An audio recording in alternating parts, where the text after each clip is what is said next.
তোমার আকাশ তোমার বাতাস। নমস্কার, শুরু হলো তোমার আকাশ তোমার বাতাস। আজকের এই আসর একটু অন্যরকম এই অর্থে যে আজকের এই অনুষ্ঠানে আমরা একটি পাঠাভিনয় উপস্থিত করব।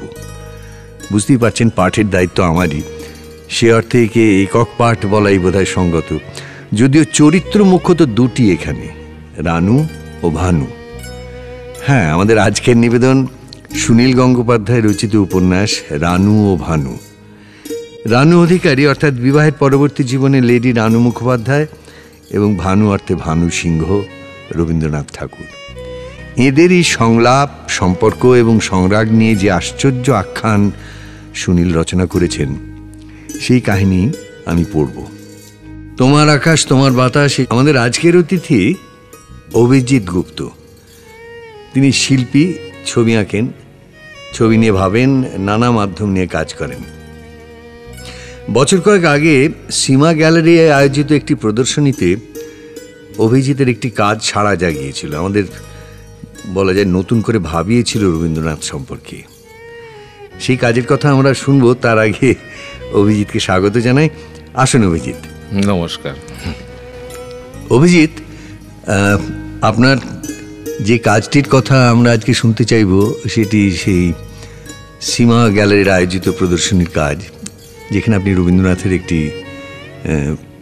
ছবি তৈরি করেছিলেন। তার মধ্যে একটা স্লোগানও প্রায় ছিল সেই ছবিটির নিচে, সেটি শোলে ছবির একটা বিখ্যাত সংলাপ। যাই হোক, সেই কাজটি নিয়ে আপনার কাছে জানতে চাইবার আগে, আমরা তো এই অনুষ্ঠানটা যে করি এর মধ্যে গান অনেকখানি থাকে, শ্রোতারা গান শোনেন। আপনার প্রিয় কয়েকটি রবীন্দ্রনাথের গান যদি আমাদের বলেন। প্রিয় গান তো অনেক, এখন দুম করে বললে 8-10টা নাম বলতে পারি হয়তো, কিন্তু সেগুলো ইন অর্ডার অফ প্রেফারেন্স কখনোই হবে না।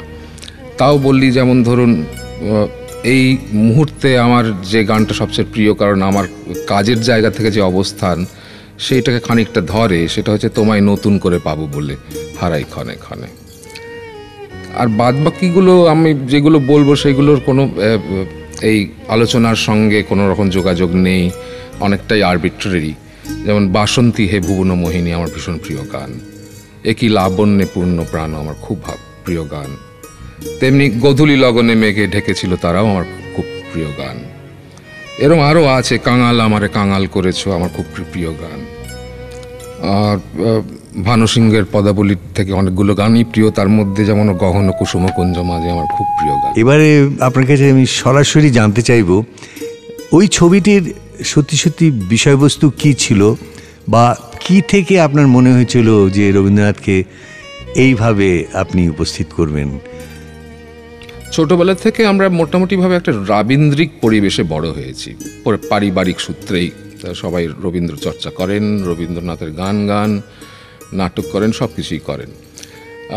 একটা ওভারডোজ অফ রবীন্দ্রনাথ ছোটবেলা হয়েছে, এবং রবীন্দ্রনাথকে যথেষ্ট ভালোবাসি, শ্রদ্ধা করি। এবং আমার দুজন গুরু যদি মনে করি, একদিকে পিকাসো একদিকে রবীন্দ্রনাথ, এটা আমাকে স্বীকার করতেই হয়।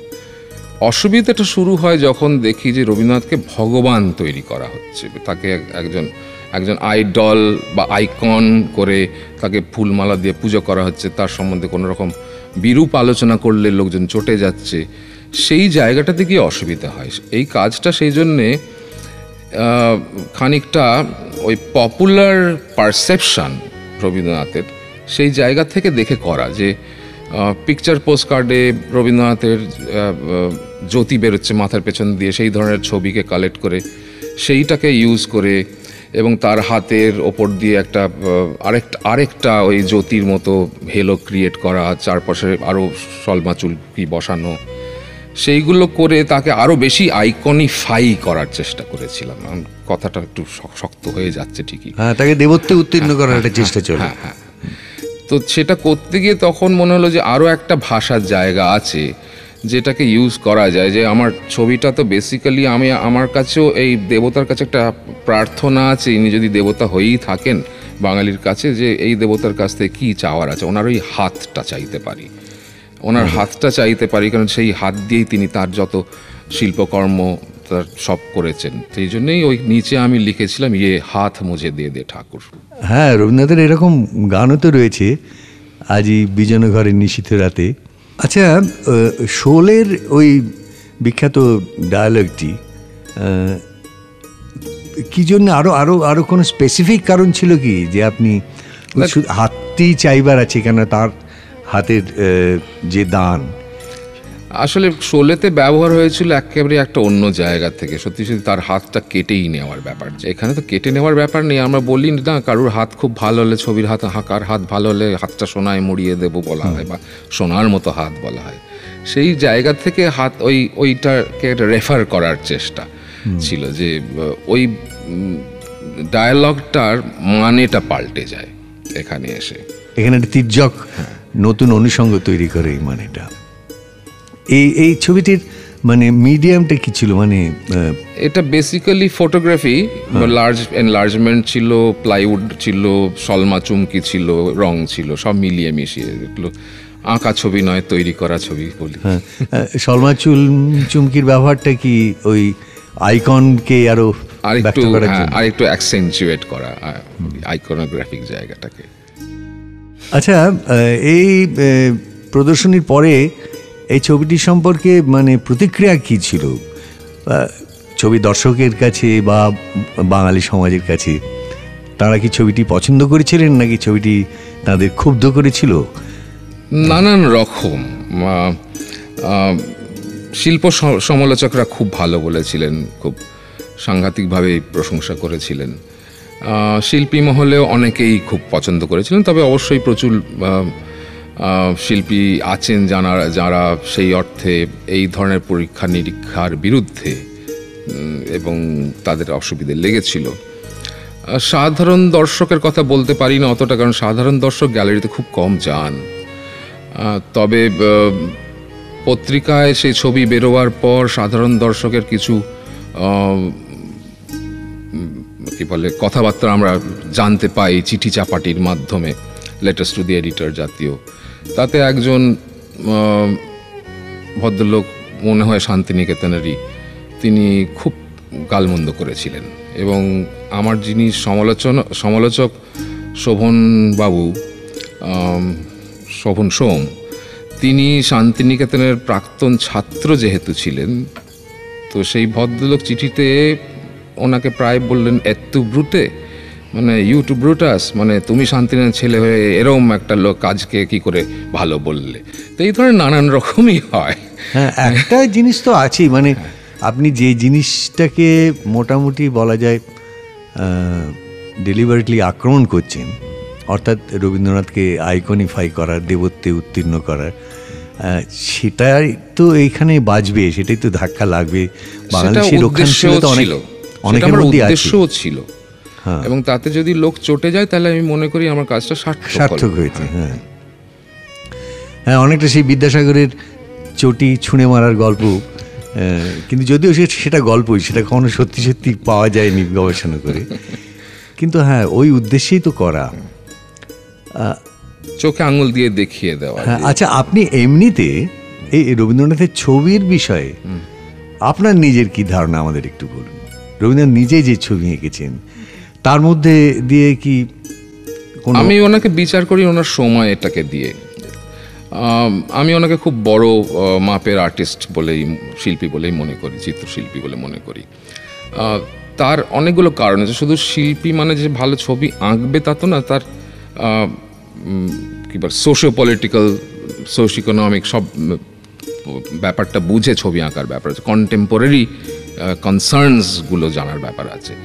তো সেই সময় অবনীন্দ্রনাথ ঠাকুর আমাদের শিল্পগুরু, তিনি একটা বড় কাজ করছিলেন, যেহেতু অনেক দিন ধরে আমরা একটা কলোনিয়াল কালচারে বাস করছি, সেখানে উনি একটা ইন্ডিয়ানাইজেশনের জায়গা, আমি সহজ করে বলছি, করার চেষ্টা করেন, যেটার মধ্যে একটা রিভাইভালিস্ট এলিমেন্ট ছিল। হ্যাঁ, অর্থাৎ আপনি বলতে চাইছেন যে শিল্পগুরু অবনীন্দ্রনাথ যে কাজটা করছিলেন তার মধ্যে অতীতকে ডেকে আনার, অতীতের ঐতিহ্যকে আবার নতুন করে ফিরিয়ে আনার একটা প্রচেষ্টা ছিল। সেটা সমসাময়িকের সঙ্গে যাক বা না যাক, কিন্তু আমাদের ঐতিহ্যের চর্চাটাই যেন সেখানে সব থেকে বড় হয়ে উঠছিল। হ্যাঁ, সেখান থেকে রবীন্দ্রনাথ নিশ্চয়ই অন্য জায়গায় গেলেন।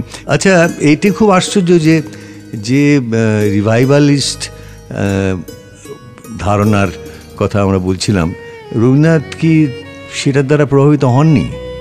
রবীন্দ্রনাথ কিন্তু ওটাকে পুরোটা পাশ কাটিয়ে গিয়েছিলেন। কোথাও গিয়ে উনি, আমার মনে হয় যে উনি বোধহয় এইটাই বলার চেষ্টা করেছেন ওনার ছবি দিয়ে, যে না, রিভাইভাল না, গো অ্যাহেড, আর এগিয়ে যাওয়া। আচ্ছা, সেই দিক থেকে গগনেন্দ্রনাথের ছবি তো একটু অন্যরকম ছিল। অবশ্যই, আমি গগনেন্দ্রনাথকে বোধহয় ঠিক মতো মূল্যায়ন করা হয়নি আমার মনে হয়। এখন গগনেন্দ্রনাথ যথেষ্ট কন্টেম্পোরারি তার সময়, এবং তার তির্যক অনেক কাজকর্ম আছে, অ্যাওয়্যার, একদম পলিটিক্যালি অ্যাওয়্যার। বিশেষ করে তার কার্টুনের মধ্যে একটা অসামান্য লাগে আমার কার্টুনগুলো, তার মধ্যে পলিটিক্যাল সোশ্যাল অ্যাওয়ারনেস ভয়ঙ্করভাবে প্রকাশ পেয়েছে। আর তাছাড়াও কন্টেম্পোরারি বিশ্ব দুনিয়ার শিল্পের দিক থেকেও ভাবলেও কিউবিজম টিজমের চর্চা তো প্রথম তার ছবিতেই দেখেছি। ওটা নিয়ে অনেক দ্বিমত আছে লোকজনের। আমার সন্তারিখ দেখে মনে হয় যে না, বোধহয় ঠিকই। থাকতেই পারে দ্বিমত, নানান লোকের নানান মত থাকে। কারণ যেহেতু আমি ঠিক হিস্টোরিক্যাল একাডেমিক নই, আমি সেই জন্য এগুলো বলতে পারবো না। তবে অবশ্যই উনি খুব এগিয়ে গিয়ে তার ছবির ভাষাটাকে দেখার চেষ্টা করেছিলেন। আমি শিল্প বুঝি না, নিজের ছবিও তো দেখতে পারি না, কিন্তু আমার যেটা রবীন্দ্রনাথের ছবি দেখলে মনে হয় যে কোন পথে ভারতবর্ষের চিত্রশিল্প তার নিজের স্বকীয়তাকে খুঁজে পাবে, তার দরজাটা বোধহয় উনি খুলে দিয়েছিলেন। অবশ্যই, এবং সেই জন্যই বোধহয় রামকিঙ্কর বেজকে উনি অতটা জায়গা দিয়েছিলেন। ঠিক তাই। মানে তা নাহলে রামকিঙ্কর বেজের যে কাজ বা যে ধরনের কাজ, ওই ধরনের একটা একাডেমিক পরিবেশে এসে যেখানে নন্দলাল অবনীন্দ্রনাথের একটা ঘরানা চলে আসছে, সেখানে সে একদম অন্য জায়গায় দাঁড়িয়ে কথা বলছেন আর কাজ করছেন রামকিঙ্কর বেজ, এবং সেটাকে কমপ্লিটলি রবীন্দ্রনাথের ক্রেডিট আমি বলে মনে করি। হ্যাঁ, তাকে ওইভাবে পৃষ্ঠপোষকতা করা, তাকে ওই জায়গাটা ছেড়ে দেওয়া। এবং আমার মনে হয় সেটা তো আমার কাছে তো কোনো প্রত্যক্ষ প্রমাণ নেই, কারোর কাছেই বোধহয় নেই, যে নন্দবাবুর শেষের দিকে যেসব এক্সপেরিমেন্টেশন ওর ছবির মধ্যে আসছিল, যা আগে ছিল না, ভীষণভাবে অবনীন্দ্র অনুসারী ছিল, হয়তো সেটা রবীন্দ্র সাহচর্য থেকেই হচ্ছিল। নিশ্চয়ই, আমার তাই মনে হয় সেটা হবে। ওর বড় বাপের মানুষ পাশে থাকলে ইনফ্লুয়েন্সড হওয়ার সম্ভাবনাটা খুবই থাকে। রামকিঙ্কর বেজের কথা আপনি তুললেন, সেই প্রসঙ্গে আমার মনে হয় আর দুটো একটা কথা আমাদের বলার থাকবে। আচ্ছা অভিজিৎ, রামকিঙ্করের প্রসঙ্গ যখন এলোই তখন একটা কথা আপনার কাছে জানতে চাইব, সেটা হচ্ছে যে রামকিঙ্কর রবীন্দ্রনাথের একটি ভাস্কর্য করেছিলেন। সেটা সম্বন্ধে বহু মানুষের অভিযোগ শুনেছি যে ওটা কি রবীন্দ্রনাথের একটা মূর্তি, ওটা তো হতে পারে না। মানে সাদৃশ্য তাদের কাছে এতই প্রাথমিক শর্ত যে তারা কিছুতেই রবীন্দ্র চরিত্রের অন্য কোনো ব্যাখ্যা যদি হয়ে থাকে ওর ভেতরে, সেটা হয়তো গ্রহণ করতে পারিনি। আপনি এটার বিষয়ে কী বলেন? হ্যাঁ, এই কাজটি আমিও দেখেছি। হ্যাঁ, সেইভাবে দেখলে সাদৃশ্যের একটা অসুবিধা হয় ঠিকই, কিন্তু সবসময় সাদৃশ্য দিয়েই যে একটা মানুষকে উপস্থাপন করা যায় তা তো নয়। বোধহয় একটা ভেতরের স্পিরিটটা যদি বেরোয় ওই কাজের মধ্যে, তার বলিষ্ঠতা, তার আরো অন্যান্য ক্যারেক্টারিস্টিক্সগুলো, এবং বিশেষ করে তার যে বিরাটত্বের যে ছবিটা ফুটে ওঠে রামকিঙ্করের ওই কাজে, সেটি তো তার স্পিরিট। আর ওই প্রত্যেকটা সময় যারা একটু এগিয়ে ভাবেন বা একটু এগিয়ে কাজ করেন, তাদের সমালোচনা শুনতেই হয়। রামকিঙ্কর তো সেটার ভুক্তভোগী ছিলেন সেই সময়। রবীন্দ্রনাথ নিজে যখন নানান রকম কাজ করেছেন, ওনার মতো সমালোচনা বোধহয় আর কেউ সমালোচিত কেউ হননি।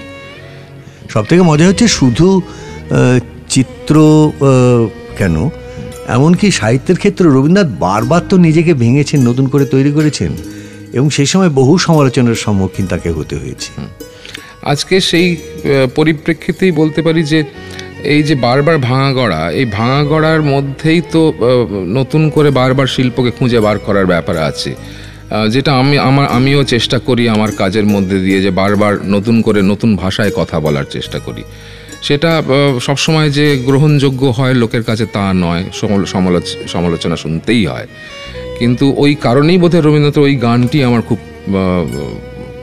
প্রিয়, যে নতুন করে পাবো বলে হারাই ক্ষণে ক্ষণ, যদিও সেটা একটা প্রেমিককে উদ্দেশ্য করে হয়তো একটা গান লেখা ছিল, এখানে আমার মিউজ, আমার আর্টের মিউজকেই আমি বলতে পারি। আচ্ছা অভিজিৎ, রবীন্দ্রনাথের একদম গোড়ার থেকেই তো ছবি আঁকতেন না, ছবি অ্যাকচুয়ালি অনেক পরে ধরেছেন ছবি আঁকা, কিন্তু একটা জিনিস তো আমরা সবাই জানি যে উনি পাণ্ডুলিপি কাটাকুটি করতেন, নানারকম চিত্র বিচিত্র করতেন, করতে করতে তার থেকেই ওর একটা ছবি আঁকার দিকে যেন কিভাবে যেন চলে গেলেন।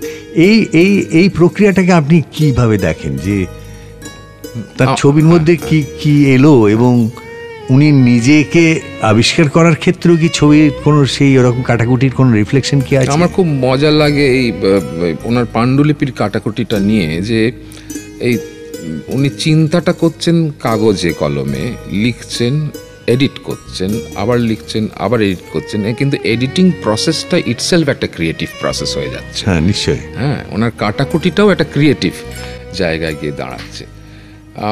অর্থাৎ এই একটা মানুষের চিন্তা ভাবনা পাল্টাতে পাল্টাতে আরও কয়েকটা জিনিস তৈরি হতে থাকে, সেইভাবেই ওটা তৈরি হতে শুরু করে। এবং সেইভাবে যদি ভাবা হয় যে ওনার ছবির মধ্যে লিনিয়ারিটি যেটা বলা হয়, সেটা একটা লাইনের অঙ্কন নয়, ড্রয়িং নয়, অনেক লাইন আছে, এবং একটা লাইন একটা লাইনকে ক্যান্সেল আউট করে, একটাকে একটা অন্য ডিরেকশনে চলে যায়, কখনো কখনো খণ্ডন করে দেয়। একটা অদ্ভুত জায়গা আছে যে প্রত্যেকবার উনি একটা কিছু ড্রয়িং করছেন, একটা কিছু আঁকছেন, সেটাকে আবার আরেকটা লাইন দিয়ে ভাঙছেন, আবার আরেকটা লাইন দিয়ে ভাঙছেন। কোথায় গিয়ে ওনার একটা অস্থিরতার ব্যাপারও এটা প্রকাশ পায়, মানে একটা যে যেটা খুঁজছি সেটা পাচ্ছি না, সেইখানে অস্থির হয়ে যাওয়ার ব্যাপারটাও আসে। খুব ডাইনামিক আসলে কাজগুলো আমার কাছে, মানে একটা অদ্ভুত একটা এনার্জি আছে কাজগুলোর মধ্যে। আর একটা জিনিস আমার লাগে রবীন্দ্রনাথের ছবি দেখলে, সে বিষয়ে আপনারা ভালো বলতে পারবেন, সেটা হচ্ছে যে অদ্ভুত এক আলো আধারী জগৎ যেন রবীন্দ্রনাথের ছবির মধ্যে ছড়িয়ে রয়েছে অনেক জায়গায়, যে খুব প্রখর আলোর ব্যবহার হয়তো আছে দু এক জায়গায়, কিন্তু বেশিরভাগ জায়গায় যেন একটা অন্ধকারের আভাস আনি অনেক সময়। এমনকি ওর ল্যান্ডস্কেপস যেগুলো রং দিয়েই আঁকা, সেখানেও যেন মনে হয় হ্যাঁ সন্ধ্যার আকাশ, গোধূলি আকাশকে দেখতে পাচ্ছি সেইটুকুনি, বাকি পৃথিবী, গাছপালা, তরুলতা সব যেন ছায়াচ্ছন্ন হয়ে রয়েছে। কারণ বিশ্লেষণ করা যাবে না, আমি অন্তত পারবো না, কিন্তু এইটুকুনি মনে হয় যে একজন মানুষ যখন কাজ করছেন, তার অন্তরে যে জিনিসগুলো চলছে, টানাপোড়েন, এটা ওটা, পুরোটা দেখতে পাচ্ছেন না, বা খানিকটা দেখতে পাচ্ছেন, এই জায়গাগুলো, এই যে খেলাগুলো চলে মনের মধ্যে, সেইগুলোই বোধহয় কোথাও এইগুলো বেরিয়ে আসে। যে অন্ধকারটা আবার অনেক সময় আমি যদি ভাবি, অন্ধকার নেগেটিভ অর্থে নয়, একটা ডিপার সেন্সিবিলিটির জায়গা। হ্যাঁ, সেটা তো রবীন্দ্রনাথের ক্ষেত্রে অন্ধকারও বারবারই এসেছে, তার লেখাতেও, তার নাটকে। অন্ধকার মানে অন্ধকার নয়, আলোর থেকে তা হয়তো উজ্জ্বল। রাজা নাটকেই তো আমরা দেখেছি, সেখানে অন্ধকারের কি বিশাল মানে ভাষা। এই রাজা নাটকের যেটা ইংরেজি ভার্সন, অর্থাৎ the king of the dark chamber, সেই নামটার মধ্যে থেকেই এই অন্ধকারের বিপুল গভীর ভাষা যেন আরও বেশি প্রকাশ পায়। যাই হোক, আপনার সঙ্গে আলোচনা করে আজকে আমরা রবীন্দ্রনাথের একটা অন্য দিক দেখতে পেলাম। অভিজিৎবাবু, আপনাকে অনেক ধন্যবাদ আমাদের অতিথি হিসেবে আসার। ধন্যবাদ, আপনাকে ধন্যবাদ। আজকে আমরা এবারে আমাদের মূল অনুষ্ঠানে আসব, এবং সেখানেও রবীন্দ্রনাথের মনের মধ্যে যে আলো অন্ধকারের দোলাচল, টান পড়েন, তার একটা বিরাট পরিচয় হয়তো আমরা পাব। প্রিয় রবিবাবু, আমি আপনার গল্পগুচ্ছের সব গল্পগুলো পড়েছি আর বুঝতে পেরেছি, কেবল ক্ষুদিত পাষাণটা বুঝতে পারিনি। আচ্ছা, সেই বুড়োটা যে ইরানি বাঁদির কথা বলছিল, সেই বাঁদির গল্পটা বলল না কেন? শুনতে ভারী ইচ্ছে করে, আপনি লিখে দেবেন। হ্যাঁ, আচ্ছা, জয় পরাজয় গল্পটার শেষে শেখরের সঙ্গে রাজকন্যার বিয়ে হলো না, কিন্তু আমার দিদিরা বলে শেখর মরে গেল। আপনি লিখে দেবেন যে শেখর বেঁচে গেল আর রাজকন্যার সঙ্গে তার বিয়ে হলো। কেমন? সত্যি যদি শেখর মরে গিয়ে থাকে, তবে আমার বড় দুঃখ হবে। আমার আপনাকে দেখতে খুব ইচ্ছে করে। একবার নিশ্চয়ই আমাদের বাড়িতে আসবেন, নিশ্চয়ই আসবেন, কিন্তু না এলে আপনার সঙ্গে আড়ি। আপনি যদি আসেন তবে আপনাকে আমাদের শোবার ঘরে শুতে দেব, আমাদের পুতুলও দেখাবো। ইতি রানু। সকালবেলার ডাকে অনেকগুলি চিঠি ও পত্রপত্রিকা এসেছে। টাটকা টাটকা চিঠিগুলো পড়ে ফেলাই কবির অভ্যেস। এক একটা চিঠির উত্তরও লিখতে বসেন সঙ্গে সঙ্গে। এই চিঠিটি পড়ে কবি কিছুক্ষণ বিস্মিতভাবে তাকিয়ে রইলেন জানলার দিকে। তিনতলার এ ঘরের জানলা দিয়ে দেখা যায় অনেকখানি আকাশ। কিছু চিন্তা করার সময় আকাশের দিকে কবির চোখ চলে যায়। চার দেয়ালের গণ্ডি ছাড়িয়ে বিস্তীর্ণ পরিসরে ছুটে যায় মন, যেন শূন্যে ফুটে ওঠে অনেক লেখা বা রেখাচিত্র। আজ সকাল থেকে আকাশ মেঘলা। কাল সারা রাত শুধু যে খুব গরম ছিল তাই নয়, একেবারে নিবাত নিষ্কম্প, প্রকৃতির সব কিছুই স্তব্ধ। গরমে কবির একটুও কষ্ট হয় না, গরম টেরই পান না। পিঠ বিন্দু বিন্দু ঘামে ভরে গেলেও অস্বস্তি বোধ করেন না। এই শ্রাবণ মাসে বেশি গুমোট হলেই বোঝা যায় বৃষ্টি আসবে। ঠিকই ঘনিয়েছে মেঘ। কবি বৃষ্টি এত ভালোবাসেন যে তৃষ্ণার্ত চাতকের মতন ঘন ঘন তাকান মেঘের দিকে। সবকটি ঋতুর মধ্যে বর্ষায় তাঁর সবচেয়ে প্রিয়। চিঠিখানি তিনি দুবার পড়লেন। পত্রলেখিকা পদবি দেননি, শুধু লিখেছেন নাম। ঠিকানা আছে অবশ্য বেনারসে।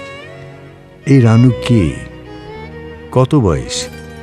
চিঠির ভাষায় অল্প বয়সী মনে হয়, কিন্তু গম্ভীরভাবে সম্বোধন করেছে প্রিয় রবিবাবু। অগ্রে বা অন্তে শ্রদ্ধা বা প্রণাম জানাবার কোনো বালাই নেই। আপনাকে আমাদের শোবার ঘরে শুতে দেব, এই অংশটি পড়ে কবির মুখের দাড়ি গোঁফের আড়াল থেকে ঝলসে উঠল কৌতুক হাস্য। এটা বেশি খাতির? এখনো পর্যন্ত তিনি কারো বৈঠকখানায় কিংবা বারান্দায় শোয়ার আমন্ত্রণ পাননি। রানু, এই নামে কবির নিজেরই এক কন্যা সন্তান ছিল, সে আর নেই। বুক ভরা অভিমান নিয়ে সে চলে গেছে পৃথিবী ছেড়ে। তিনি সব চিঠিরই উত্তর দেন। কেউ একজন কষ্ট করে চিঠি লিখল অথচ উত্তর পেল না, এটা তাঁর মতে পত্রপাঠকের অসভ্যতা। রানু নাম্নী মেয়েটিকেও তিনি চিঠি লিখে দিলেন, তার পরিচয় ও বয়স বুঝতে না পেরে খানিকটা আলগা আলগা ভাবে। জমিদারির আয় খুব কমে গেছে। পরপর কয়েক বছর খরার জন্যে শিলাইদহের প্রজারা খাজনা দিতে পারছে না ঠিক মতন। প্রমথ চৌধুরীকে 200 টাকা মাইনে জমিদারির কাজ দেখাশুনো করার জন্য ম্যানেজার নিযুক্ত করা হয়েছে, সেও সুবিধে করতে পারছে না বিশেষ। শিলাইদহে একবার নিজে যাওয়া উচিত, তার সময় নেই। এইরকম অস্থিরতা ও ব্যস্ততার মধ্যেও এক ঝলক স্নিগ্ধ বাতাসের মতন বেনারস থেকে এলো আরেকটি চিঠি।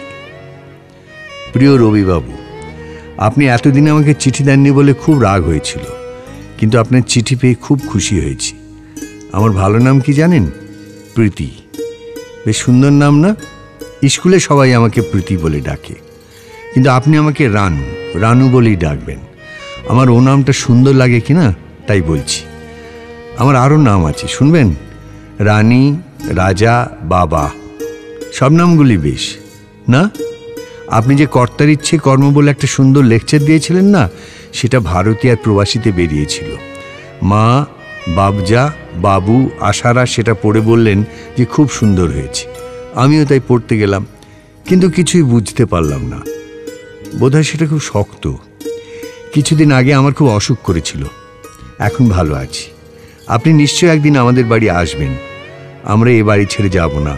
এ বাড়ি আমাদের নিজের বাড়ি, ভাড়ার বাড়ি নয়। আপনি আসবার সময় আমাদের জানাবেন। আমি স্কুলের ছুটি নিয়ে আপনাকে স্টেশনে আনতে যাব। এই চিঠির উত্তর শিগগির দেবেন যেন, হারিয়ে ফেলবেন না যেন।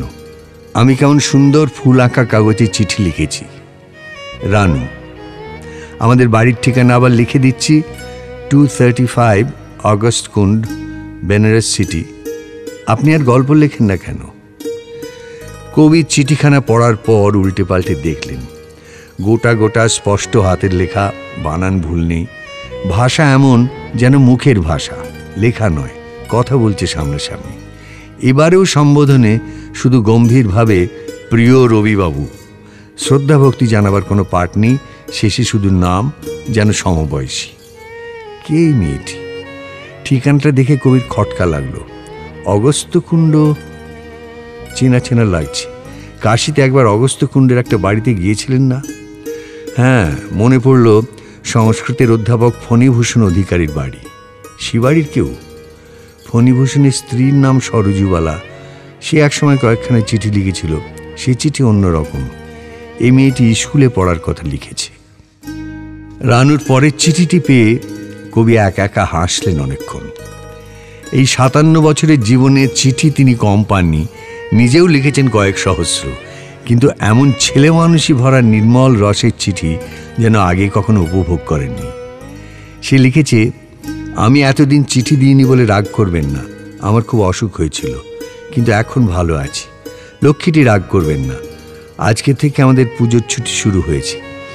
31 অক্টোবরে খুলবে। আচ্ছা, আপনার চিঠি লেখা ছাড়া আর কি কাজ? আর কই গল্পও লেখেন না, স্কুলেও যান না। আমার আপনার চাইতে ঢের বেশি কাজ। সকালে 9টা পর্যন্ত মাস্টারমশাইয়ের কাছে পড়ি, বিকেলে 4টে পর্যন্ত স্কুলে থাকি। স্কুল থেকে এসে এক পণ্ডিতজির কাছে হিন্দি পড়ি, আর রাত্রে লেখা টাস্ক করি। আপনাকে দেখে বিশ্রী বলবো না। ছবিতে তো আপনাকে সুন্দর করে আঁকে। আপনি নিশ্চয়ই ছবির চেয়ে বেশি সুন্দর। আমার বেশ একটি সুন্দর বন্ধু না? আপনার বোধহয় কোনো সুন্দর বন্ধু নেই। আপনাকে দেখে আমার খুব ভালো লাগবে। আপনাকে এসে কিন্তু আমাদের বাড়িতে থাকতে হবে। আর কোথাও থাকতে পারবেন না, আর কোথাও থাকতে পাবেন না। আচ্ছা, আপনি পদ্মার উপর নদীতে নৌকোয় থাকতেন না নদীর ধারে বাড়িতে থাকতেন? আমার সেখানে যেতে ইচ্ছে করে। মেয়েটি বারবার তাকে দেখতে চায় বলে কবি লিখেছিলেন, আমায় দেখলে তুমি ভয় পেয়ে যাবে। আমার দাড়ি গোঁফলা, ভয়ঙ্কর চেহারা, আমার অনেক বয়স, 57। তার উত্তরে রানু লিখেছে, আপনার মোটেই অত বয়স নয়। কবিদের আবার বয়স বাড়ে নাকি? আপনার বয়স 27। আমার কাছে আপনি তাই। ওর থেকে আর আপনার বয়স বাড়বে না। শান্তিনিকেতনে বেশি দিন থাকা হলো না। ফিরতে হলো অনেক কাজ অসমাপ্ত রেখে। বেলার অসুখ বেড়েছে। বেলার কথা ভাবলেই কবির মন বিষণ্ণ হয়ে যায়। শুধু তার অসুখের জন্যই নয়, বেলাকে ক্ষয় রোগে ধরেছে। তাকে বাঁচানো যাবে না, এ রোগের চিকিৎসা নেই। কিন্তু শেষের দিনগুলিতে তার শ্বশুরবাড়ির পরিবারের সঙ্গে সম্পর্কটা বিষিয়ে গেল। বেলা, মাধুরীলতা কবির সবচেয়ে প্রিয় সন্তান।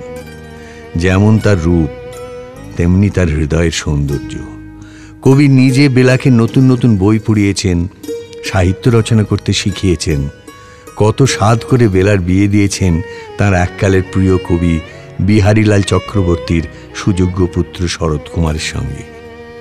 ভুল হয়েছিল, খুবই ভুল হয়েছিল। কন্যাদের বিবাহ ব্যাপারে কবি বারবার অবিবেচনার পরিচয় দিয়েছেন। তখন ঝোঁক চেপেছিল আরেকটি কবির পরিবারের সঙ্গে কুটুম্বিতা স্থাপন করবেন।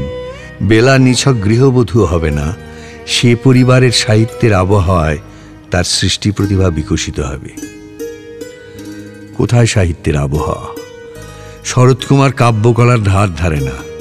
বিবাহের প্রস্তাব তোলার পর যখন পাত্রপক্ষ থেকে 20,000 টাকা পণ চাওয়া হয়, তখন কবি প্রথম ধাক্কা পেয়েছিলেন। তবু চৈতন্যোদয় হয়নি। ঠাকুর পরিবার পণপ্রথার ঘোর বিরোধী, তবু তিনি প্রকারান্তরে সেই দাবি মেনে নিলেন। বেলার সুখের অলীক কল্পনায় কিছুটা মূল্যবোধ বিসর্জন দিতেও রাজি ছিলেন কবি। সেই শরৎকুমার এখন শ্বশুরকে গ্রাহ্যই করে না। রূপ ঝরে গেছে মাধুরীলতার, দু চোখে আলো নেই। এককালের মাখনের মতো মসৃণ ত্বক এখন খড়ি ওঠা, কণ্ঠার হাড় প্রকট, ঢলঢলে হয়ে গেছে সেমিজ, মুখখানি ছাই বর্ণ। কবি প্রতিবারই একগুচ্ছ টাটকা ফুল ও নানা ধরনের আতর নিয়ে আসেন। বিছানার পাশে ফুল নামিয়ে রেখে তিনি জিজ্ঞেস করেন, আজও জ্বর বেশি নাকি রে বেলি? বেলা শূন্য দৃষ্টিতে তাকিয়ে থাকে। কিশোরী বয়সে সে কোনো কথা না বললেও সব সময় তাকে মনে হতো বাংময়। এখন তার ওষ্ঠাধর শুকনো, যেন সব কথা ফুরিয়ে আসছে। কবি তবু কথা বলে যান, গল্প শোনান, কবিতা শোনান। বেলা সাড়া শব্দ করে না। কখনো কবি একটুখানি গান গেয়ে ওঠেন, বলেন, এই গানটা তোর মনে আছে? তুই খুব পছন্দ করতি। আমার কঠিন হৃদয়টারে ফেলে দিলেম পথের ধারে, তোমার চরণ দেবে তারে, মধুর পরশ পাষাণ ঢালা। বেলার চোখ তখন একটু উজ্জ্বল হয়ে ওঠে। সে অস্ফুট কণ্ঠে বলে, বাবা আর একটু গাও। কবি খুব নিচু গলায় গাইতে থাকেন, আমার অভিমানের বদলে আজ নেব তোমার মালা, আজ নিশি শেষে শেষ করে দিই চোখের জলের পালা। এর মধ্যে চলছে ডাকঘর নাটকের অভিনয়ের তোড়জোড়। গগনেন্দ্র, অবনীন্দ্র, সমরেন্দ্র এই তিন ভাইয়ের খুব উৎসাহ। অসিত হালদার আর মুকুল দে নামে দুই তরুণ শিল্পীও খুব খাটাখাটনি করছে। অসিতের খুব দুঃখ, সে কোনো পাঠ পায়নি। রিহার্সাল চলতে চলতেই নাট্যকার তার জন্যে বখা পাঁচু নামে একটা চরিত্র জুড়ে দিলেন। আশা মুকুল নামে এক বালক চমৎকার অভিনয় করছে অমলের ভূমিকায়। বিচিত্রায় মূল অভিনয়ের দিনে নাটকের মাঝখানেই হলো একটি ছোট্ট নাটক। আগেই কবি অনুভব করেছিলেন যে ডাকঘর নাটকটিতে গানের অভাব রয়ে গেছে। একসময় আমি চঞ্চল হে আমি সুদূরের পিয়াসী এই পংক্তি দিয়ে শুরু করে লিখেছিলেন একটি কবিতা। এর ভাবের সঙ্গে ডাকঘরের বিষয়বস্তুর মিল আছে। তাই এই কবিতায় সুরারোপ করে ইন্দিরাকে আড়াল থেকে গাইতে বলেছিলেন। ইন্দিরা একা গাইতে রাজি না হয়ে ডাক্তার নীলরতন সরকারের মেয়ে অরুন্ধতী ও আরও কয়েকটি মেয়েকে সঙ্গে নিয়ে এলো। পেছনের রাস্তা দিয়ে একজোড়া বষ্টুমি গাইতে গাইতে যাবে, হ্যাঁ দেগো নন্দরানী আমাদের শ্যামকে ছেড়ে দাও, এই পর্যন্ত হবার পর বিরতির ড্রপ সিন। কবি অন্য কোনো ভূমিকা নেননি, শুধু গায়কের ভূমিকা। মাথায় মাত্র একটা গেরুয়া রঙের পাগড়ি পরে বাউল সেজে একবার মাধব দত্তর ঘরের পাশ দিয়ে নাচতে নাচতে গেয়ে গেলেন, গ্রাম ছাড়া ওই রাঙামাটির পথ আমার মন ভুলায় রে। আর একবার অন্তরাল থেকেও তার গান, বেলা গেলেও তোমার পথ চেয়ে। তবু বিরতির সময় তার মনে হলো বিষয় অনুযায়ী আর একটা গান দরকার। গ্রিন রুমের একটা টেবিলের কাছে দাঁড়িয়ে দাঁড়িয়ে তিনি অতি দ্রুত রচনা করতে লাগলেন একটা গান। সময় একেবারে নেই, তিনি লিখছেন ঝড়ের বেগে, সঙ্গে সঙ্গে গুনগুনোচ্ছেন সুর, যেন কোনো দৈব শক্তি ভর করেছে তাঁর ওপর। বাণী ও সুর একসঙ্গে বেরিয়ে আসছে। নন্দলাল বসুকে বললেন তিনি ইঙ্গিত না দিলে যেন পর্দা না তোলা হয়।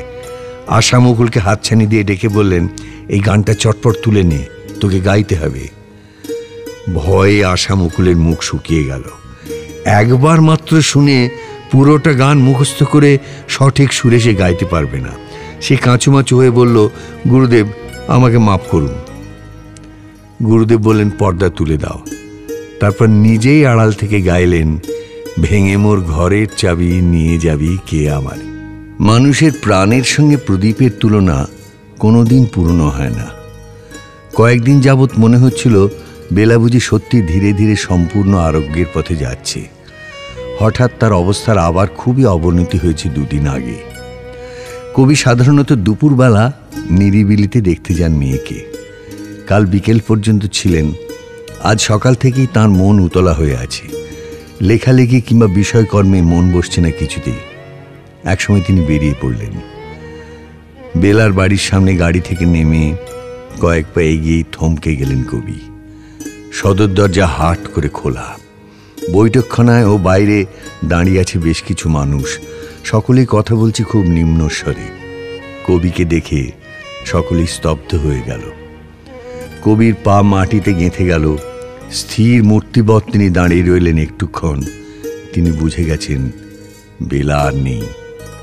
শোকের বাড়ির কোনো চিহ্ন লাগে না, বাতাসে গন্ধ পাওয়া যায়। হয়তো ফুলের গন্ধ, তবু সে গন্ধ অন্য রকম। অন্যদিনও হয়তো এ সময় দরজা খোলা থাকে, আজকের দরজা বড় বেশি খোলা। হয়তো অন্যদিনও এই মানুষেরা আসে, কিন্তু আজ তারা অন্য মানুষ। কবি আরও পড়ে উঠলেন না। মৃত কন্যার মুখ দেখতে চান না তিনি। এ বাড়ির সঙ্গে সম্পর্কও ছিন্ন হয়ে গেল। বেলা চলে গেছে। এখন এ পরিবারের লোকেরা কবিকে হয়তো আরও অপ্রিয় কথা শোনাতে দ্বিধা করবে না। হাতে করে ফুল এনেছিলেন, বেলার প্রিয় চাঁপা ফুল। সেই ফুলের গুচ্ছ দোরের কাছে রেখে ফিরে গেলেন দ্রুতপদে। তাঁর চোখে এক বিন্দু অশ্রু নেই। বুকের মধ্যে কিছু যেন চাপ বেঁধে আছে। তিনি মনকে নির্দেশ দিলেন শান্ত হতে। মৃত্যুর কাছে তিনি কিছুতেই পরাভূত হবেন না। মৃত্যু তো অনন্ত জীবন প্রবাহেরই অঙ্গ। বেলাকে যে আর বেশি দিন ধরে রাখা যাবে না, সেই জন্য তিনি নিজেকে প্রস্তুত করেছিলেন আগে থেকেই। তার অন্য মেয়ে রানু আর রানুর মায়ের ওপরেও মৃত্যুর ছায়া পড়েছিল ধীরে ধীরে। শুধু তার আদরের ছেলে সমী, সবাই বলতো সমী যেন তার বাবারই ক্ষুদ্র প্রতিচ্ছবি, সেই সমী চলে গেল আচম্বিতে। সেই আঘাত সামলানো সহজ ছিল না। জোড়াসাঁকোয় এসে তিনি উদ্বিগ্ন রথী আর প্রতিমাদের খবরটি জানালেন অতি সংক্ষিপ্তভাবে। ঠিক কখন কিভাবে এসেছে বেলার শেষ মুহূর্ত, কিংবা কিভাবে সম্পন্ন হবে শেষকৃত্য, তা নিয়ে একটি কথাও বললেন না। উঠে গেলেন 3 তলার ঘরে। রথী জানে তার বাবার মনের গড়ন। নিজে তো শোকের কোনো চিহ্ন দেখাবেনই না, অন্য কেউ তার সামনে শোকের উচ্ছ্বাস দেখালে বিরক্ত হবেন। মৃত্যুকে অগ্রাহ্য করার একমাত্র উপায় সম্পূর্ণ স্বাভাবিক থাকা। বাবা এখন অন্য দিনেরই মতো লেখাপড়া নিয়ে বসবেন, এমনকি অন্য কেউ সাক্ষাৎ করতে এলে এমনই স্বাভাবিকভাবে কথা বলবেন, অন্যরা বুঝতেই পারবে না আজ কি ঘটে গেছে। বিকেল পর্যন্ত কবি রইলেন নিজের ঘরে। তারপর হঠাৎ এক সময় ব্যস্ত সমস্তভাবে বাইরে বেরোবার পোশাকে সজ্জিত হয়ে নামতে লাগলেন সিঁড়ি দিয়ে। রথী সর্বক্ষণ আড়াল থেকে নজর রাখছিল। সে প্রথমে ভাবল, তবে কি নিচে কোনো দর্শনার্থী এসেছে? না, কেউ এলে আগে তো তাকেই জানাবার নির্দেশ দিয়েছে ভৃত্যদের। সে জিজ্ঞেস করল, বাবা আপনি কোথাও বেরোচ্ছেন? বাবা বললেন, হ্যাঁ, একটু ঘুরে আসি। রথী আবার বলল, আমি যাব আপনার সঙ্গে? বাবা বললেন, তার দরকার নেই, সন্ধ্যের আগেই ফিরে আসব। রথী বারান্দা থেকে দেখল বাবা মশাই বাড়ির গাড়ি নিলেন না, হেঁটেই যাচ্ছেন। হয়তো যাচ্ছেন গঙ্গার ধারে। খানিকক্ষণের জন্য নদীর টাটকা বাতাস গায়ে মেখে এলে ভালোই হবে। জ্যৈষ্ঠ মাসের দারুণ গুমোট গরমের দিন।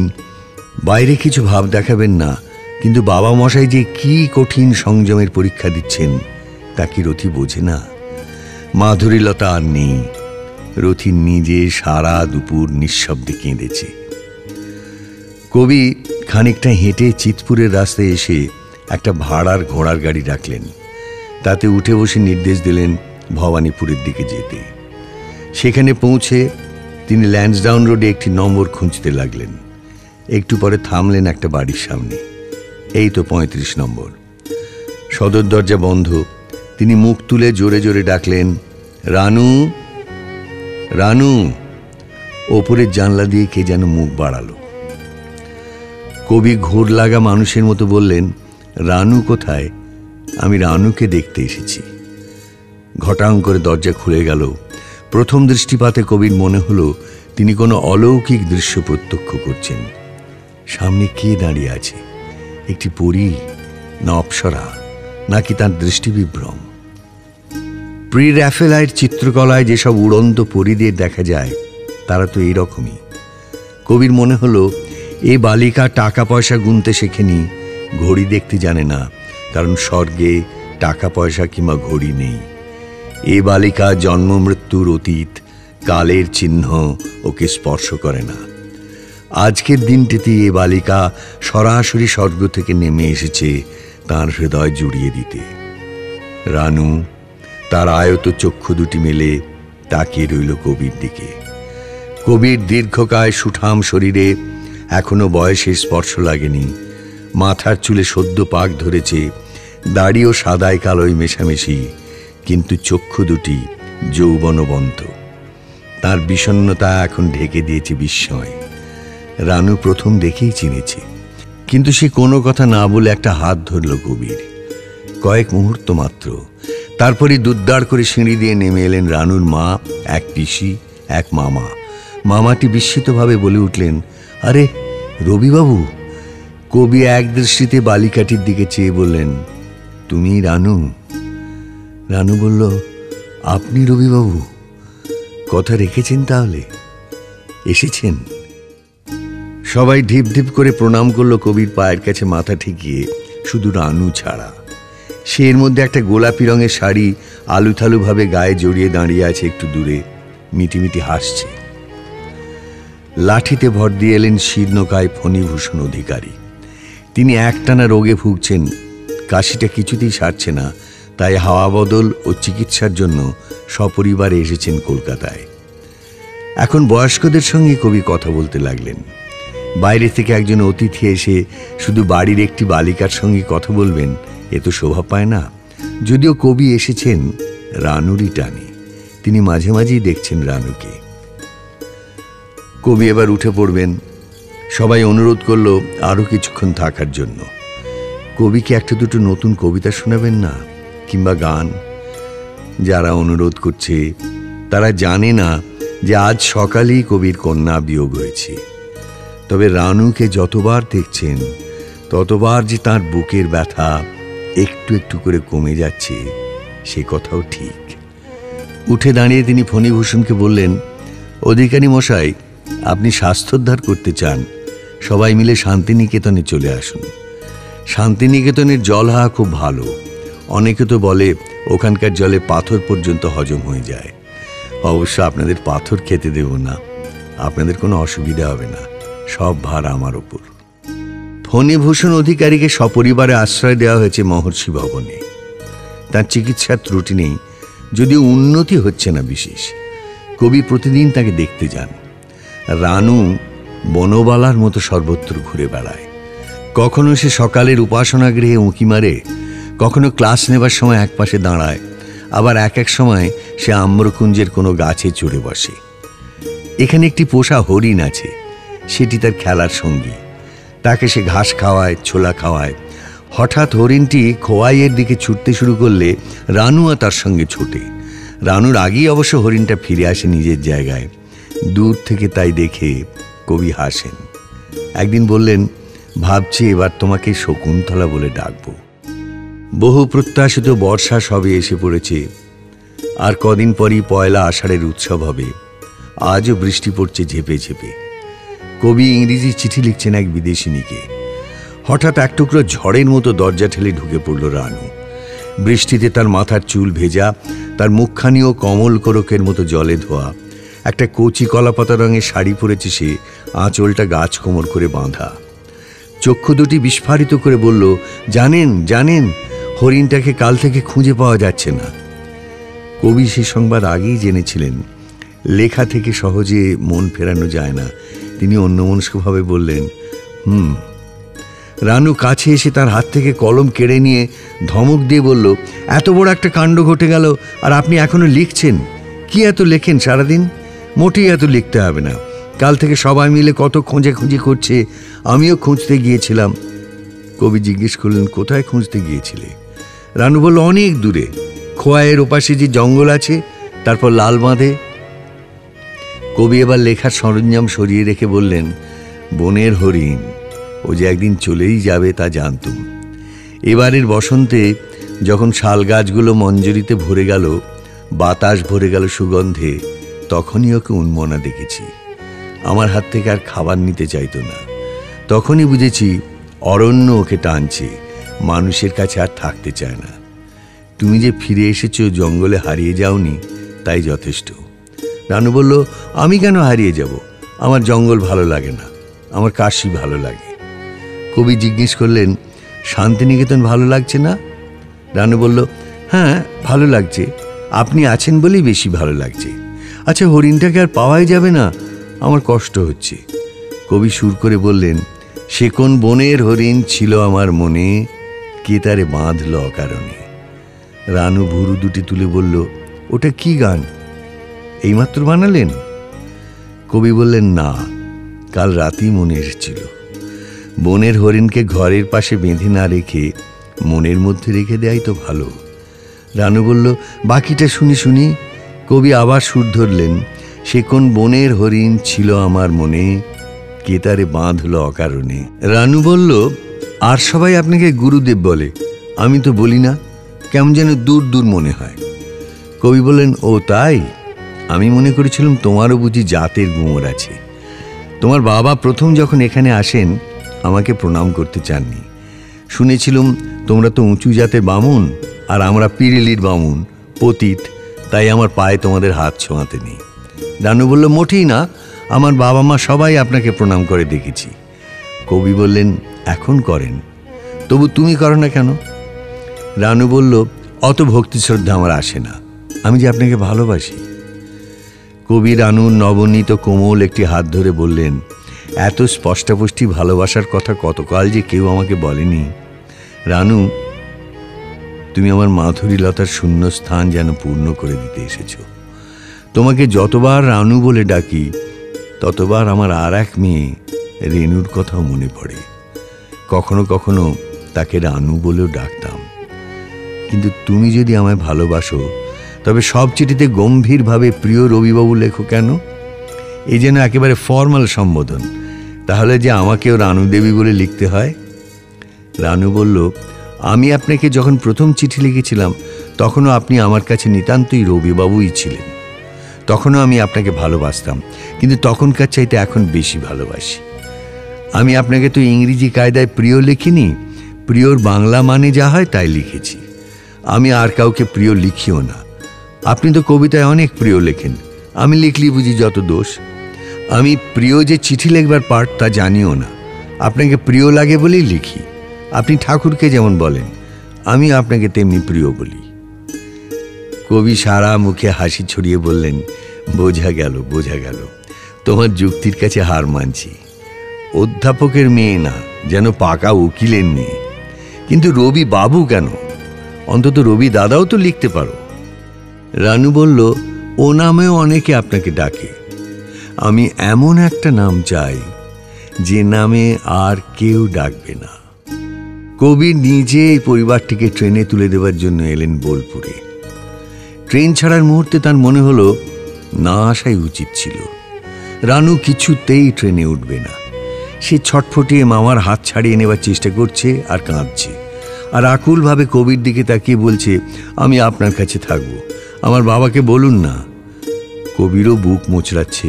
তিনি জোর করে মুখ ফিরিয়ে রইলেন। প্রায় টেনে হিঁচড়ে কামড়ায় তোলা হলো রানুকে। হুইসেল দিয়ে ছেড়ে দিল ট্রেন। চলন্ত গাড়িতেও রানুর কান্না কিছুতেই থামে না।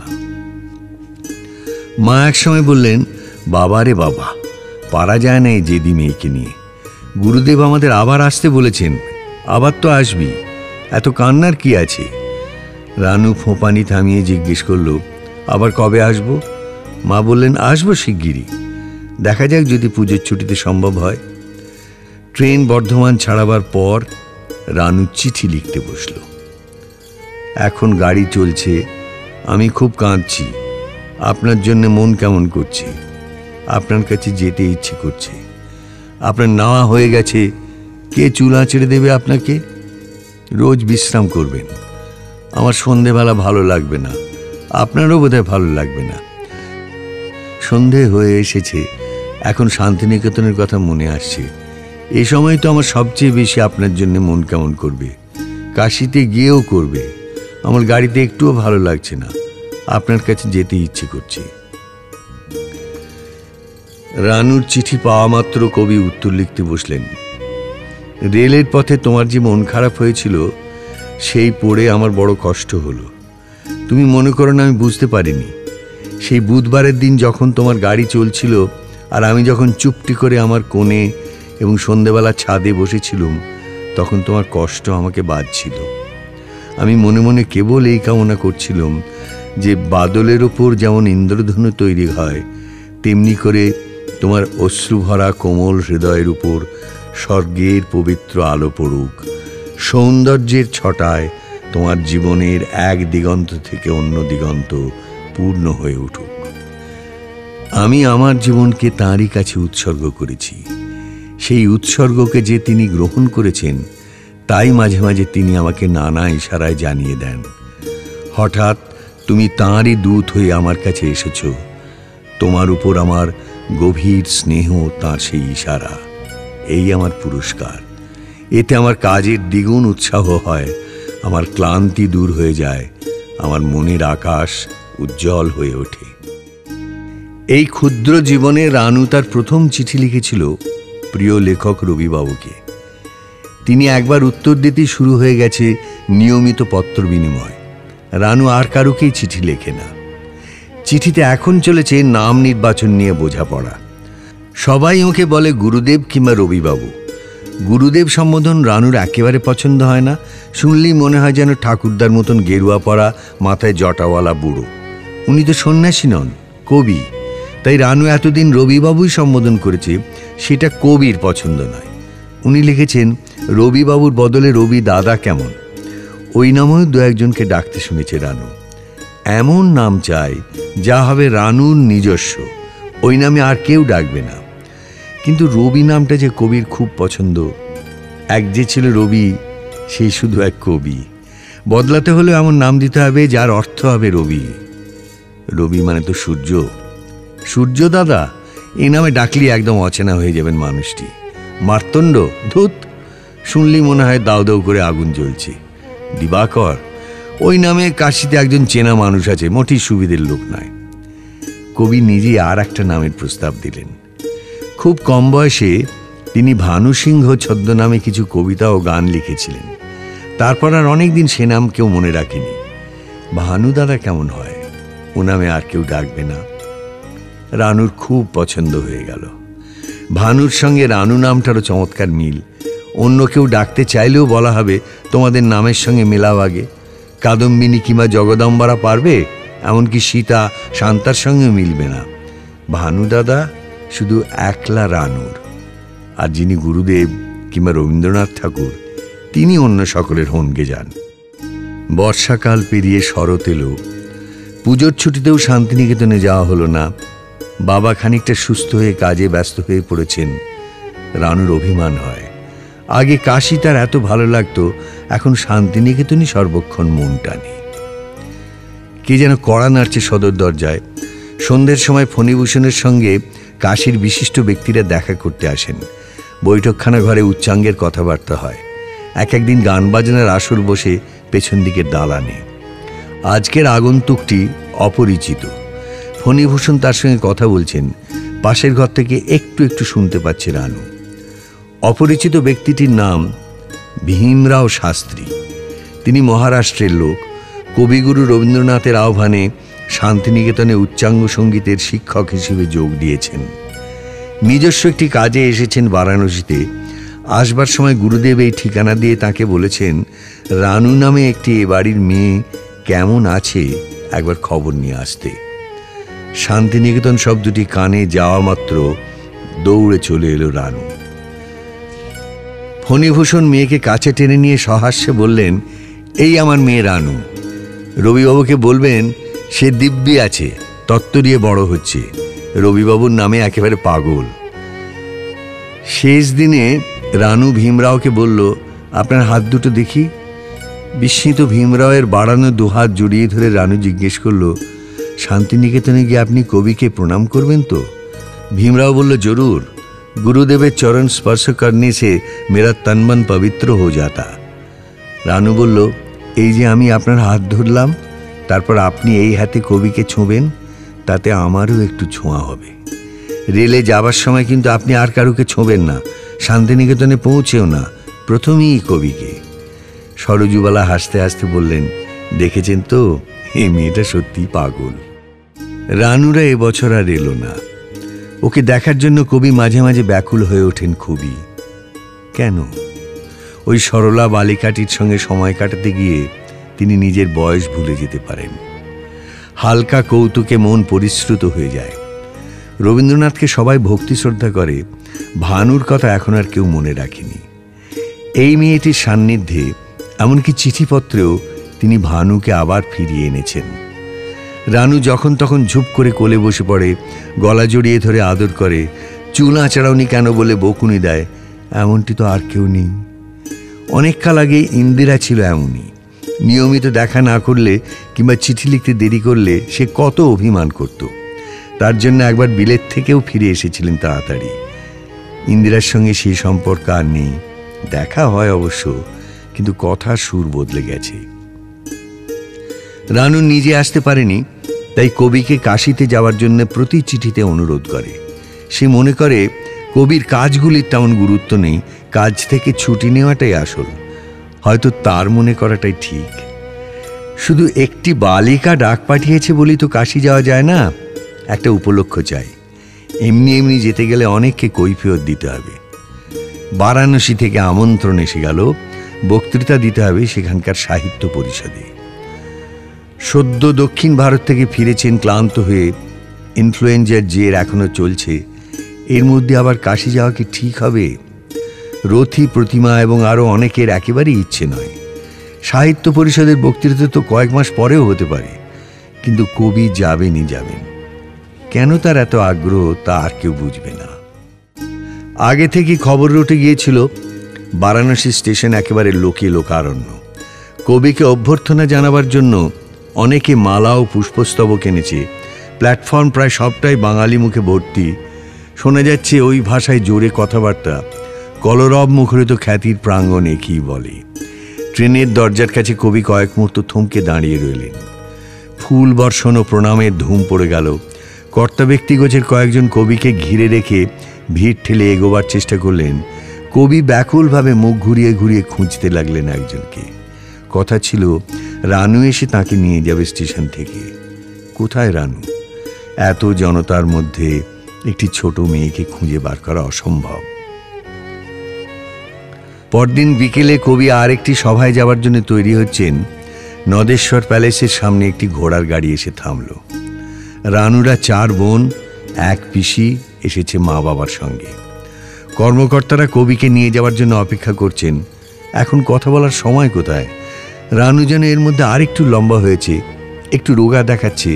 তার মুখমণ্ডলের মধ্যে প্রধান তার 2টি আয়ত চক্ষু, সেই চক্ষু ভরা অভিমান। ফণীভূষণ ও সরজুবালার সঙ্গে কথা বলতে বলতে কবি এবার জিজ্ঞাসা করলেন, কেমন আছো রানু? রানু কোনো শব্দ না করে শুধু ঘাড় হেলালো। সভার সময় বয়ে যাচ্ছে, আর দেরি করা যায় না। কবি ফণীভূষণকে বললেন, আপনারা কাল আর একবার আসুন। কোনো গল্পই হলো না। কাল বিকেলে আমি কোথাও যাব না।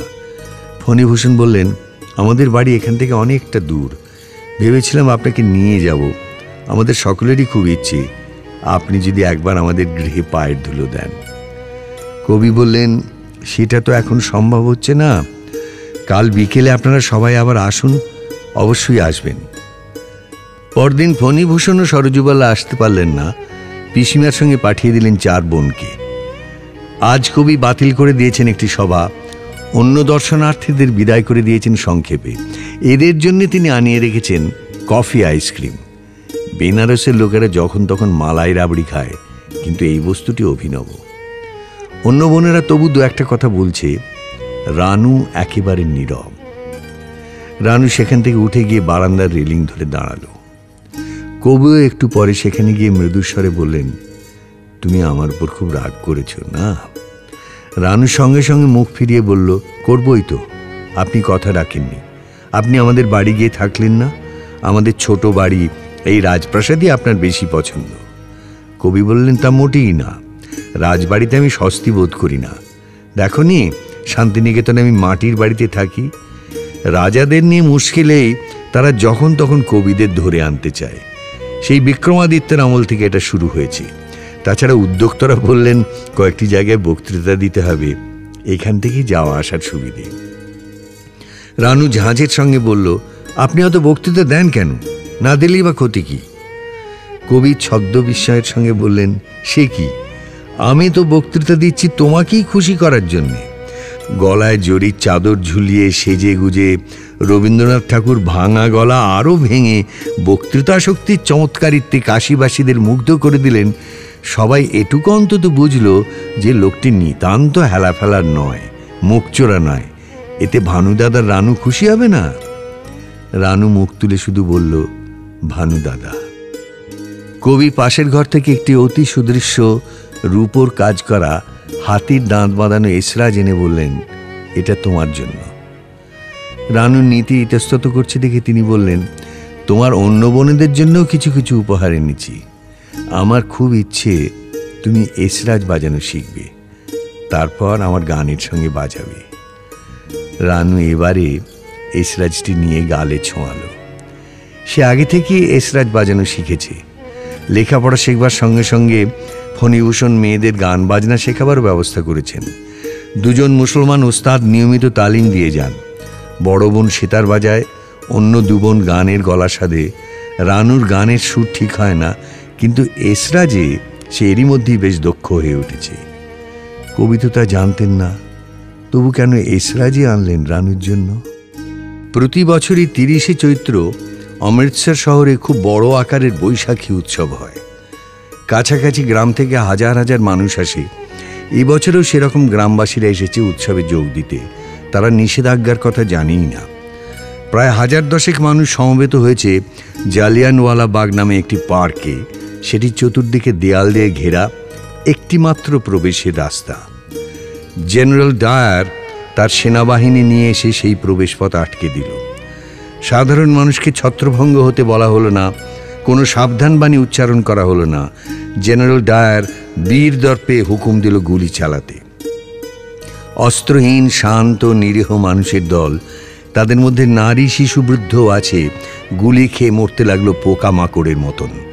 শত শত নিহত ও আহতের আর্তনাদ ছাপিয়ে গেল গুলির শব্দ। রাস্তাটা সরু বলে মেশিন গান আনা যায়নি। বন্দুকের টোটা একসময় ফুরিয়ে গেল বলি সকলকেই শেষ করা গেল না। রবীন্দ্রনাথ হিংসাত্মক প্রতিরোধ পন্থা সমর্থন করেন না। গান্ধীজি যখন আইন অমান্য ও সত্যাগ্রহের সমর্থনে রবীন্দ্রনাথকে একটি বিবৃতি দেওয়ার অনুরোধ জানিয়েছিলেন, তখন রবীন্দ্রনাথ তাকে সাবধান করে লিখেছিলেন, এই ধরনের আন্দোলন হঠাৎ লাগাম ছাড়া হয়ে আয়ত্তের বাইরে চলে যেতে পারে, তাতে ক্ষতি হবে বেশি।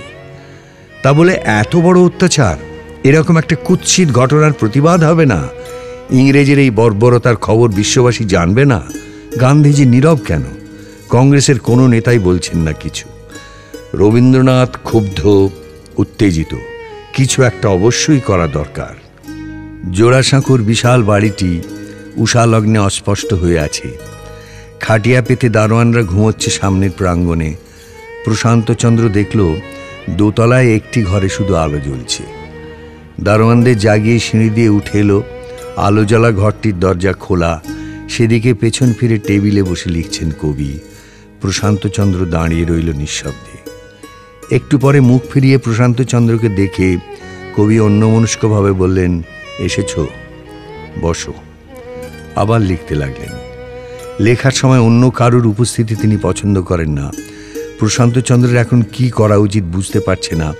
অন্য ঘরে গিয়ে অপেক্ষা করাই হয়তো উচিত, কিন্তু কবি যে বসতে বললেন। খানিক পরেই কবি বলে উঠলেন, থাক, এই যথেষ্ট হয়েছে, নাও প্রশান্ত পড়ে দেখো। প্রশান্তচন্দ্র কাগজগুলি হাতে নিয়ে দেখল সেটা একটা ইংরেজিতে লেখা চিঠি, ভারতের বড়লাটকে সম্বোধন করে লেখা। ক্লান্তভাবে চেয়ারে মাথা হেলান দিলেন কবি। দু চোখের কোণে কালি, কিন্তু ওষ্ঠে তৃপ্তির রেখা। তিনি বললেন, সারা রাত বিছানায় যায়নি, সারা গা জ্বলছিল। পাঞ্জাবের ঘটনার কেউ কোনো প্রতিবাদ করবে না, এ আমি সহ্য করতে পারছিলাম না। গান্ধী আমার প্রস্তাবে রাজি হলেন না। চিত্তকে গিয়ে বললাম কিছু একটা করো, সেও দেখি গা বাঁচিয়ে থাকতে চায়। আমাকেই যদি সব দায়িত্ব নিতে হয়, তাহলে আর সভা ডেকে লোক জড়ো করবার দরকার কি? নিজের কথা লিখেই জানাবো। ইংরেজ সরকার আমাকে খাতির করে নাইটহুড দিয়েছিল। যে সরকার আমার দেশের মানুষের উপর এমন নৃশংস অত্যাচার করে, সেই সরকারের দেওয়া খেতাবে আমার দরকার নেই। জালিয়ানওয়ালা বাগের প্রতিবাদে আমি নাইটহুড ফিরিয়ে দিচ্ছি। কবি উঠে গেলেন 3 তলায়। এখন বিশ্রামের প্রয়োজন। এখন বিছানায় শুলেও বিগত রাত্রির ঘুম না হওয়া পূরণ করা যাবে না। দিনের বেলা তিনি কিছুতেই ঘুমোতে পারেন না। প্রকৃত বিশ্রাম হতে পারে বিশ্রামালাপে। এখন ওই সব গুরুতর চিন্তা মন থেকে একেবারে সরিয়ে ফেলে যদি কৌতুক হাস্য পরিহাস করা যেত, যদি কেউ তার উত্তপ্ত মস্তিষ্কে হাত বুলিয়ে দিত, সেরকম কেউ কাছে নেই। চোখের সামনে ভেসে উঠল লাবণ্যময়ী এক কিশোরীর মুখ। রানুর বাবা শান্তিনিকেতনে আসেননি, সপরিবারে বেড়াতে গেছেন আলমোড়া পাহাড়ে। এই সময় রানুর সঙ্গে কথা বলতে পারলে তার মন পরিশুদ্ধ হতে পারত। বেশ কয়েকদিন চিঠি লেখা হয়নি রানুকে। চিঠি লেখাও তো একরকম কথা বলা। রানুর 2টো চিঠি জমে গেছে, তার পাহাড় ভ্রমণের বিবরণে ভরা। কবি স্নান প্রাতরাশের কথা ভুলে চিঠি লিখতে বসলেন। তোমার চিঠিতে যেরকম ঠান্ডা এবং মেঘলা দিনের বর্ণনা করেছ, তাতে স্পষ্ট বোঝা যাচ্ছে তুমি তোমার ভানুদাদার এলাকার অনেক তফাতে চলে গেছো। বেশি না হোক অন্তত 2-3 ডিগ্রির মতো ঠান্ডা যদি ডাকযোগে এখানে পাঠাতে পারো, তাহলে তোমাদেরও আরাম, আমাদেরও আরাম। এখানে গরমের ঝাঁঝে আকাশ ঝাপসা হয়ে আছে, কেমন যেন ঘোলা নীল, ঠিক যেন মূর্ছিত মানুষের ঘোলা চোখটার মতো। যাই হোক, আকাশের এই প্রতাপ আমি একরকম করে সইতে পারি, কিন্তু মর্তের প্রতাপ আর সহ্য হয় না। তোমরা তো পাঞ্জাবে আছো, পাঞ্জাবের দুঃখের খবর বোধহয় পাও। এই দুঃখের তাপ আমার বুকের পাঁজরা পুড়িয়ে দিলে। ভারতবর্ষে অনেক পাপ জমেছিল, তাই অনেক মার খেতে হচ্ছে। মানুষের অপমান ভারতবর্ষে অভ্রভেদী হয়ে উঠেছে। তাই কত শত বৎসর ধরে মানুষের কাছ থেকে ভারতবর্ষ এত অপমান সয়েছে, কিন্তু আজও শিক্ষা শেষ হয়নি। আমাদের অনেক ভালো হতে হবে। আমাদের প্রেম পৃথিবীর সবাইকে ছাড়িয়ে যাবে, তবে আমাদের প্রায়শ্চিত্ত হবে। চিঠিখানা লেফাফায় ভরে ঠিকানা লিখে তক্ষুনি ভৃত্যকে ডেকে ডাক বাক্সে ফেলতে পাঠিয়ে দিলেন, কিন্তু তৃপ্তি হলো না। এই চিঠি যেন রবীন্দ্রনাথ ঠাকুরের, রানুর ভানু দাদার নয়। শেষের দিকে বক্তৃতার ভাব এসে গেছে, রানুর সঙ্গে কথা বলা তো হয়নি। আবার একটা চিঠি লিখতে বসলেন। মাঝে তোমার একটা চিঠির জবাব দিতে পারিনি। কলকাতায় এসেছি। কেন এসেছি হয়তো খবরের কাগজ থেকে ইতিমধ্যে কতকটা জানতে পারবে। তবু একটু খোলসা করে বলি, তোমার লেফাফায় তুমি যখন আমার ঠিকানা লেখো, তখন বরাবরই আমার স্যার পদবি বাদ দিয়ে লেখো। আমি ভাবলুম ওই পদবিটা তোমার পছন্দ নয়, তাই কলকাতায় এসে বড়লাটকে চিঠি লিখেছি যে আমার ওই ছাড় পদবিটা ফিরিয়ে নিতে। কিন্তু চিঠিতে আসল কারণটা লিখিনি, বানিয়ে বানিয়ে অন্য কথা লিখেছি। আমি বলেছি বুকের মধ্যে অনেক ব্যথা জমে উঠেছিল, তারই ভার আমার পক্ষে অসহ্য হয়ে উঠেছে। সেই ভারের ওপরে আমার এই উপাধির ভার আর বহন করতে পারছি না, তাই ওটা মাথার উপর থেকে নামিয়ে দেওয়ার চেষ্টা করছি। যাক, এসব কথা আর বলতে ইচ্ছে করে না, অথচ অন্য কথাও ভাবতে পারিনি। এত লোক এত অন্যায় দুঃখ পাচ্ছে যে দূরে বসে বসে আরামে থাকতে লজ্জা হয়। তাদের দুঃখের অংশ যদি আমি নিতে পারি, তাহলেও দুঃখ অনেকটা লাঘব হয়। ওই দেখো, আবার ফের ঘুরে ফিরে সেই একই কথা। চিঠি শেষ করে কিছুক্ষণ চুপ করে বসে রইলেন। রেলগাড়ি চেপে এই চিঠি যাবে আলমোড়ায়। এক গাড়িতে তো হবে না, বদল করতে হবে। পৌঁছতে কদিন লাগবে কে জানে। তারপর ডাকপিয়ন যখন বিলি করতে ওদের দরজায় যাবে, তখন চিঠিখানা পড়ে রানুর মুখের অবস্থা কি রকম হবে। বিশ্ব জানবে কেন তিনি নাইটহুড পরিত্যাগ করেছেন, আর রানু জানবে শুধু তার জন্যই তার ভানু দাদা স্যার পদবিটা ছাড় করে দিয়েছেন। সেই কিশোরীর আনন্দটুকু তার নিজের গায়ে মেখে নিতে ইচ্ছে হলো। আর ক্লান্তি বোধ নেই। রানু বারবার অনুযোগ করে তিনি কেন আর গল্প লিখছেন না। এবারে রানু এলে আর তাকে বিমুখ করা যাবে না, একটা কিছু লিখতেই হবে রানুর জন্য। তিনি আবার লিখতে বসে গেলেন।